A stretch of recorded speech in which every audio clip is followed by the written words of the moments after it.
তোমাদের আমি এখন একটা ম্যাথ করে দিচ্ছি, তাও ধারকত্বের। দেখো, বলা হচ্ছে একটি বায়ুপূর্ণ সমান্তরাল পাতধারকের ধারকত্ব 8 × 10⁻12 ফ্যারাড যদি ধারকটি 6 পরাবৈদ্যুতিক ধ্রুবক বিশিষ্ট একটি মাধ্যম দ্বারা পূর্ণ করে পাতদ্বয়ের মধ্যবর্তী দূরত্ব কমিয়ে অর্ধেক করা হয়, তাহলে ধারকটির ধারকত্ব কত হবে?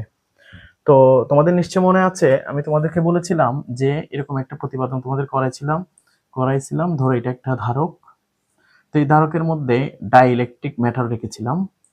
ডাইইলেকট্রিক মেটাল, সেই ডাইইলেকট্রিক মেটালটার পুরুত্ব ছিল T/2, আর এই যে ধারকটা, সেই ধারকটির পাতদ্বয়ের মধ্যবর্তী দূরত্ব ছিল D। তো সেক্ষেত্রে এখানে যখন ডাইইলেকট্রিক মেটালটা রাখা হবে, তার ধারকত্ব C prime equal to C0 divided by 1 minus T/D into 1 minus 1/K। কেটা হলো যে ডাইইলেকট্রিক মেটালটা রাখা হয়েছে তার ধারকত্ব। তো সেই সূত্রের আমরা একটা ম্যাথ, এটা আমরা এখন করব। বলা হচ্ছে কি, দেখো একটি বায়ুপূর্ণ সমান্তরাল পাতধারকের ধারকত্ব, তো C0 বলে দিয়েছে। C0 বলছে 8 × 10⁻12 ফ্যারাড। যদি ধারকটির 6 পরাবৈদ্যুতিক ধ্রুবক বিশিষ্ট, মানে কে বলে দেওয়া হয়েছে 6, পূর্ণ করে পাতদ্বয়ের মধ্যবর্তী দূরত্ব, অর্থাৎ এখানে যখন কি দেওয়া হয়েছে, যখন এখানে একটা ডাইইলেকট্রিক মেটাল রাখা হয়েছে 6 পরাবৈদ্যুতিক ধ্রুবক বিশিষ্ট, তখন সে পুরুত্বটা, এই পাতদ্বয়ের মধ্যবর্তী দূরত্বটা কমে গেছে, অর্থাৎ এই দূরত্ব আর এই দূরত্বটা মিলে হয়ে গেছে। সরি, এটা T/2 ছিল না, এটা T ছিল। তো সেই এইটা আর এই গ্যাপটা মিলে হয়ে গেছে D/2। তার মানে বলো তো এই অংশটা, তাহলে এই ভিতরে যে আছে তার পুরুত্বটা কত হবে? তার পুরুত্বটা হবে D/2, যেটা হচ্ছে T। তাহলে আমরা বলতে পারি যে T-টা হলো D/2। তো আমরা জানি যে সূত্রটা হলো কি, C prime equal to C0 divided by 1 minus T/D into 1 minus 1/K। তো আমরা এটা এখন বের করব। দেখো, C0টা হলো 8 × 10⁻12, 1 মাইনাস T এর জায়গায় বসাবো D/2 divided by D 1 minus 1/K। তাহলে হবে কি, দেখো 8 × 10⁻12, আর এখানে 1 মাইনাস, বোঝা যাচ্ছে ডিডি কাটা যাবে, তাহলে 1/2 ইন্টু 1 মাইনাস, আমরা যদি কে এর মানটা বসাই দিই 1/6, তারপর ক্যালকুলেশন করে যেটা আসে ওটাই হবে আনসার। এখন আমি তোমাদেরকে আরেকটা ম্যাথ করে দিব, এটা একটু দেখে নাও। এখানে জাস্ট মানগুলো বসাইয়ে ক্যালকুলেশন করলেই এই রেজাল্টটা পাওয়া যাবে। এখানে একটু বলে রাখি যে এটার পাতদ্বয়ের যে মধ্যবর্তী দূরত্বটা, সেটাকে কমানো হয়েছে, এটাকে কমানো, অর্ধেক করা হয়েছে কিসের মাধ্যমে? ডাইইলেকট্রিক মেটাল রাখার মাধ্যমে। জাস্ট ওইটা দিয়ে ম্যাথটা করা হয়েছে। এবার দেখো, আমরা যদি তোমাদেরকে আরেকটা ম্যাথ করে দিই।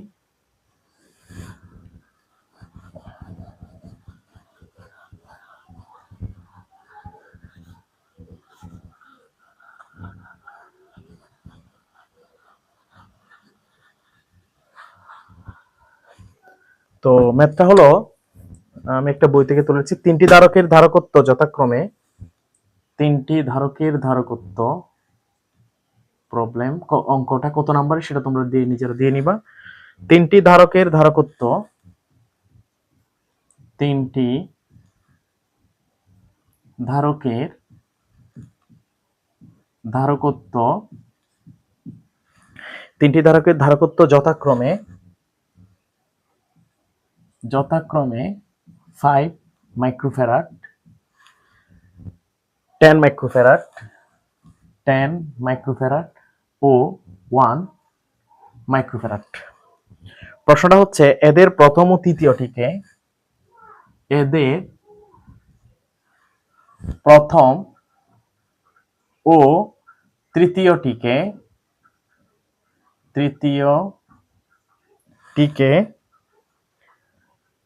শ্রেণীতে সংযুক্ত করে, শ্রেণীতে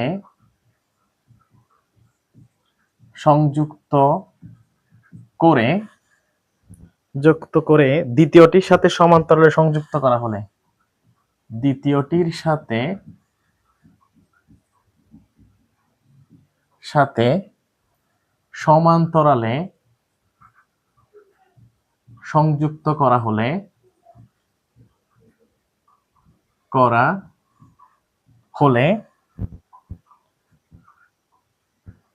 তুল্য ধারকত্ব নির্ণয় করো। তুল্য ধারকত্ব নির্ণয় করো। তো আমরা যদি 9-10-এ আমরা চলবিদ্যুৎ পড়ে থাকি, তাহলে আমরা খুব সহজেই শ্রেণীতে তুল্যরোধ এবং সমান্তরালে তুল্যরোধ বের করতে পারি। আমরা বলেছিলাম তোমাদেরকে প্রতিপাদন করানোর সময়, এখানে শুধু ওখানে যেখানে প্রবাহ ইউজ হয়েছিল, এখানে শুধু ইউজ হচ্ছে কি ওই প্রবাহ ভিন্ন, প্রবাহ একই জায়গায়, এখানে আধান ভিন্ন, আধান একই, এটা এই জিনিসটা ইউজ হচ্ছে। তো দেখো এখানে বলা হচ্ছে 3টি ধারকের ধারকত্ব এত এত, প্রথম ও তৃতীয়টাকে শ্রেণীতে যুক্ত করছে। তা আমরা ধরে নিই যে এটা হলো প্রথম ধারক, আবার এটা হলো তৃতীয় ধারক, এই দুইটা ধারককে এটার ধারকত্ব হলো 5 মাইক্রোফ্যারাড, আর এটার ধারকত্ব হলো কত, 1 মাইক্রোফ্যারাড। তো এই দুইটাকে শ্রেণীতে রেখে আরেকটা ধারককে যুক্ত করছে, যেটার ধারকত্ব হলো কত, 10 মাইক্রোফ্যারাড। তো বলা হচ্ছে এই অবস্থায় তুল্য ধারকত্বটা বের করতে বলা হয়েছে। আমরা খুব সহজে জানি, মনে করো এটার ধারকত্ব হলো C1 আর এটার ধারকত্ব হলো C3। তো এখানে C1 এবং C3 কোথায় আছে, শ্রেণীতে আছে। তো আমরা C1 এবং C3 তুল্য ধারকত্ব বের করব। তুল্য ধারকত্ব বের করে এখানে হবে C1 এবং C3 এর তুল্য ধারকত্ব C13, তারপর এখানে হলো C2, তারপরে এই C13 এবং C2 এর তুল্য ধারকত্বটা বের করলেই টোটাল যে ব্যবস্থা সেটার কি বের হয়ে যাবে, তুল্য ধারকত্বটা বের হয়ে যাবে। তোমরা এই ধরনের অনেক ম্যাথ করছো, সেজন্য আমি এটা করে দিচ্ছি না। এখন আমরা সম্পূর্ণ একটা নতুন টপিকসে চলে যাব। সম্পূর্ণ বলাটা ঠিক হবে না, এটা সম্পর্কে তোমাদের আগেও কিছুটা দিক দেওয়া হয়েছিল, আগেও এটা সম্পর্কে তোমাদেরকে বলা হয়েছিল। আমরা এখন চার্জিত গোলকের, দেখো চার্জিত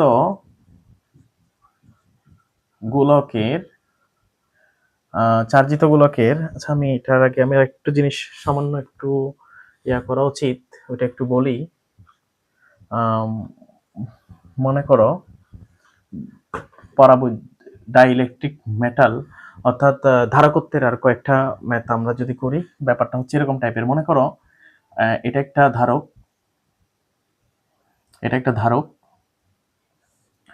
এই ধারকের মনে করো আগে আমরা কি রাখছিলাম, মাঝখানে যে কোনো একটা ডাইইলেকট্রিক মেটাল রাখছিলাম। এখন ধরো আমি এখানে দুইটা ডাইইলেকট্রিক মেটাল রাখবো, তো আমরা আমাদের ফার্স্ট চয়েস, আমরা ধরো এখানে যে মেটালটা রাখছি সেই মেটালটার পরাবৈদ্যুতিক ধ্রুবক মনে করো K1, আর এটা আমরা ধরে নিচ্ছি যে এটা পানি। তারপর এখানে একটা মেটাল রাখছি, ডাইইলেকট্রিক মেটাল, যেটার মনে করো এটাকে আমরা মোম হিসেবে এটাকে নিতে পারি, মোম বলতে পারো, আর এটার পরাবৈদ্যুতিক ধ্রুবক হলো K2। তাহলে এখন দেখো তো, আমরা তো জানি এদিকে পজিটিভ চার্জ আর এদিকে নেগেটিভ চার্জে চার্জিত। এখন দেখো তো এই জিনিসটা আসলে কিরকম কাজ করবে, এই জিনিসটা দুইটা ধারকের মতো কাজ করবে। কিরকম, ধরো এটা একটা ধারক যেটাতে পানি রাখা হয়েছে মাঝখানে, আর এটা একটা ধারক যেখানে এটাতে মোম রাখা হয়েছে। এখন আমি যদি এদের তুল্য ধারকত্ব বের করতে চাই, তো কে বের করব। মনে করো এটার যে এখানে যে পানি যেহেতু রাখছি, এটার ধারকত্ব হলো CW, আর এটা যে মোম রাখছি এটার ধারকত্ব মনে করো CM। তাহলে আমরা এটা বলতে পারি কিনা দেখো তো, CW equal to epsilon naught A, এটা ধারকত্ব K1 ডিভাইডেড বাই, দেখো তো আগে এই যে দুইটা পাতের মধ্যবর্তী দূরত্ব, সেটা কত ছিল, আগে দুইটা পাতের মধ্যবর্তী দূরত্ব ছিল D। এখন এটা যখন দুইটা ধারকের মতো হয়ে গেছে, তখন এটার পুরুত্বটা কি আর D থাকবে না, এটা দূরত্বটা হয়ে যাবে কত, D/2, আর এটাও কত হয়ে যাবে, এটা হয়ে যাবে D/2। তাহলে epsilon A K 1 divided by D by 2, তাহলে কি হয়ে যাবে বলতো? এটা হয়ে যাবে টোটাল উপর উঠে যাবে 2 epsilon naught A K 1 divided by D. অনুরূপভাবে সিএম ইকুয়াল টু কি হয়ে যাবে? Epsilon naught A K 2 divided by D by 2 হয়ে যাবে 2 epsilon naught A K 2 divided by D. তো এখন যদি বলে যে তুল্য ধারকত্ব কত, তুল্য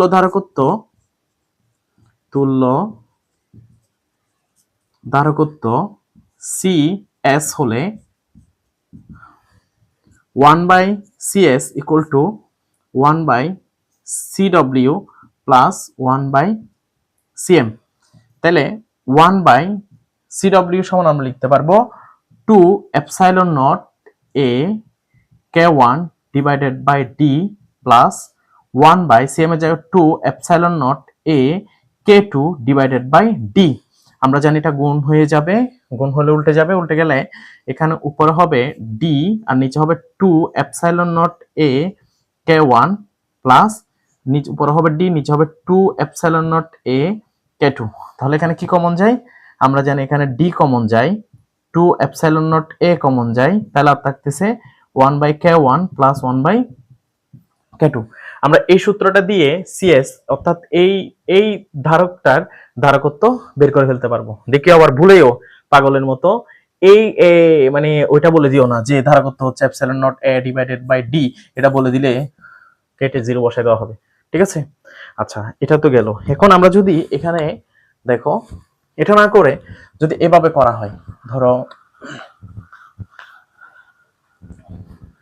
এভাবে না করে যদি এভাবে করা হয়, মনে করো এটা একটা ধারক, এটা একটা ধারক, তো এই ধারকটাতে আমরা ডাইইলেকট্রিক ম্যাটার রাখছি। এখন হচ্ছে মনে করো উপরে রাখলাম একটা, সাপোজ উপরে রাখলাম পানি, পানি পানি পানি পানি পানি পানি পানি, উপরে রাখলাম মনে করো পানি, আর নিচে রাখলাম মনে করো মোম, মোম, নিচে মোম রাখলাম, এটা হলো হ্যাঁ নিচে রাখলাম মোম, নিচে মোম রাখলাম। ওকে, তাহলে এখন কি হবে? এখন দেখবা এই ধারকটা অনেকটা সমান্তরাল দুইটা ধারকের মতো কাজ করবে। দেখো এই একটা ধারক, আবার এখানে এটা একটা ধারক। আচ্ছা, তো আগে কিন্তু দূরত্বটা কমে ডি বাই 2 হয়ে গিয়েছিল, এখন কি কমবে? দেখো তো এটা কমছে? কমে নাই। তাহলে এখনো পাদদ্বয়ের মধ্যবর্তী দূরত্ব হলো ডি, এখানেও পাদদ্বয়ের মধ্যবর্তী দূরত্ব হলো ডি। কমে যাবে কি একটু খেয়াল করো তো। আমরা তো জানি যে ধারকের পাদগুলো এরকম থাকে, এরকম মানে আমি যদি বলি এরকম থাকে, তাহলে ক্ষেত্রফল তার কমে নাই, ঠিক আছে, এরিয়াটা তো আর কমে নাই। তো সরি এরিয়াটা কমে যাবে কিন্তু দূরত্বটা একই রয়ে গেছে। তো এরিয়াটা কমে যাবে যদি এখানে অর্ধেকের মধ্যে হয়ে যায়, তাহলে এটার এরিয়াটা হয়ে যাবে কত? এরিয়াটা হয়ে যাবে এটার এরিয়াটা হয়ে যাবে a বাই 2, আর এটার এরিয়াটা হয়ে যাবে কত? a বাই 2 হয়ে যাবে। তো আমরা যদি বলি এটা পানি রাখছি, তো এটা ধারকত্ব সিডব্লিউ, এটা ধারকত্ব সিএম, তাহলে আমরা বলতে পারি যে CW equal to epsilon naught A হবে নাকি a বাই 2 হবে? a by 2, epsilon a by 2 K এ 1, আগের মতো কেমন, এটা ধারকত্ব কে 1 আর এটা ধারকত্ব কত? K 2, epsilon a by 2 K 1 divided by D, আর সিএম হলো epsilon naught a by 2 K 2 divided by D. তাহলে তাদের তুল্য ধারকত্ব কত হবে? যেহেতু সমান্তরাল আছে, তুল্য ধারকত্ব সিপি হলে CP equal to CW plus CM. CW জায়গায় বসাবো এপসাইলন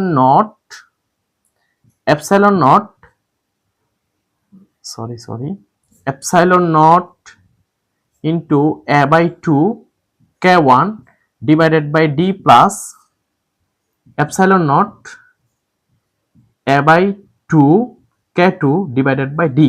বলো তো এখানে কি কমন যায়?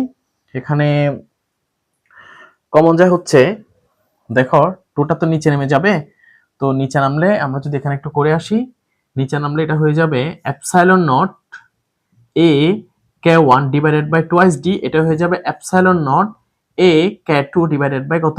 Twice D. তো আমরা এটা বসাই দিলে হবে epsilon naught epsilon naught A K one divided by twice D plus epsilon naught A K two divided by twice D.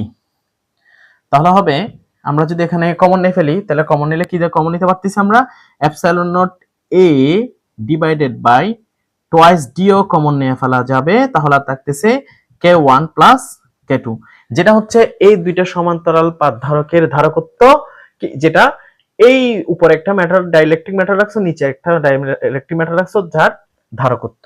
ঠিক আছে, তাহলে এটা হবে epsilon naught A divided by twice D into K one plus K two. আমরা এটার উপরও কয়েকটা math করব।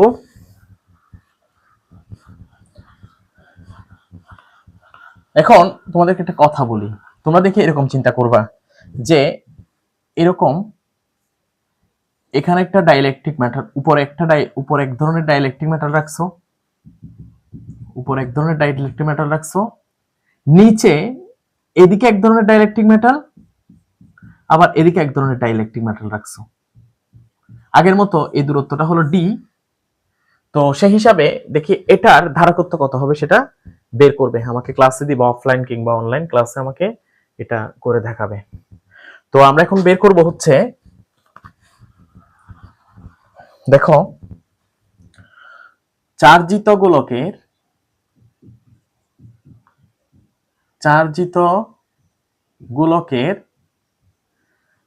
গোলকের কেন্দ্রে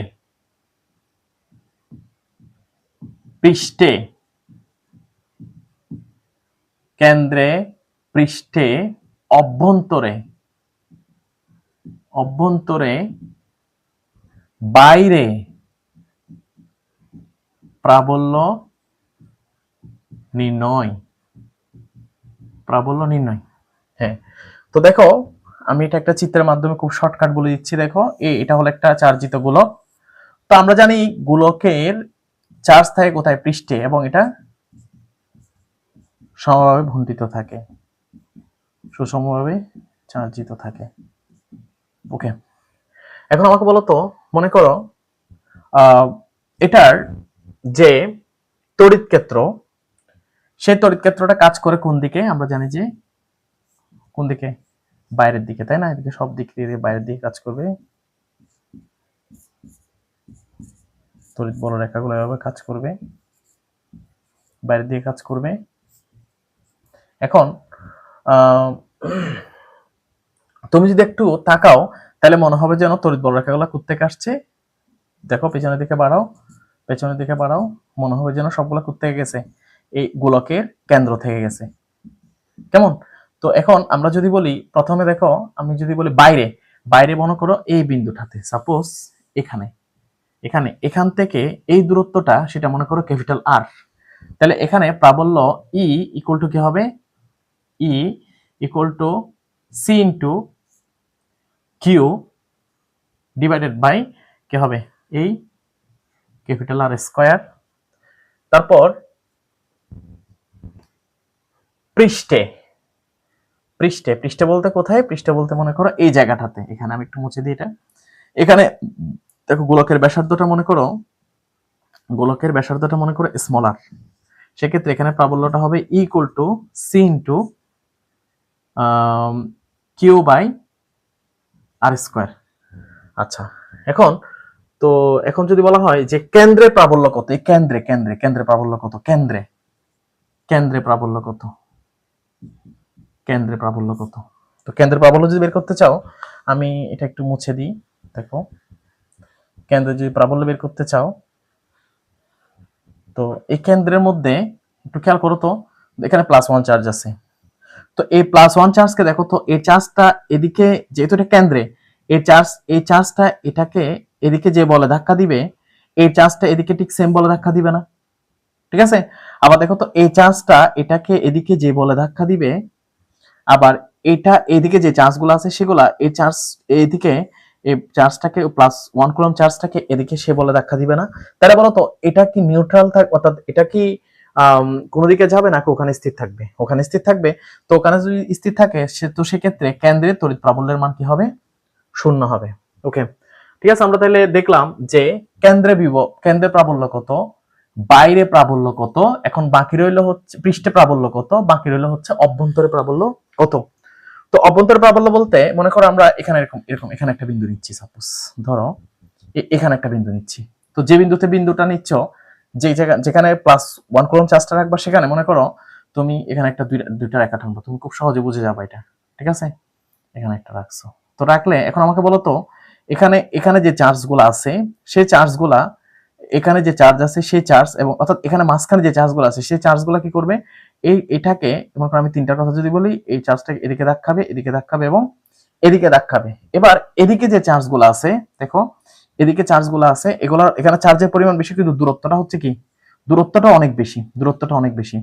তো দূরত্ব বেশি হওয়ার কারণে এই তিনটার চার্জ মিলে এই +1 কুলম্ব চার্জকে যে বলে ধাক্কাবে, এইখানের এদিকে যে চার্জগুলো আছে সেগুলোও এই চার্জটাকে ঠিক একই পরিমাণ বলে এদিকে ধাক্কাবে, যার কারণে এটার উপর লব্ধি প্রাবল্যের মান কি হবে, 0 হবে।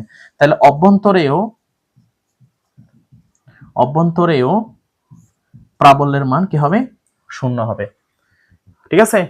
আচ্ছা, এখন যদি বলা হয় আমরা তাহলে প্রাবল্যটা দেখলাম, এবার যদি আমরা যদি বলে বিভব নির্ণয়, বিভব যদি বিভবের কথা বলে, যদি বলে যে বিভব নির্ণয় করো, তাহলে বিভবটা কিরকম হবে দেখো।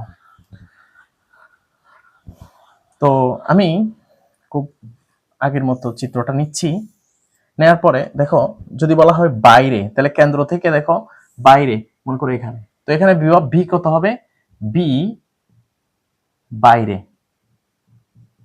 কি হবে, সি ইন্টু কিউ বাই কি হবে, এটা দূরত্বটা যদি আর দাও তাহলে কিউ বাই আর।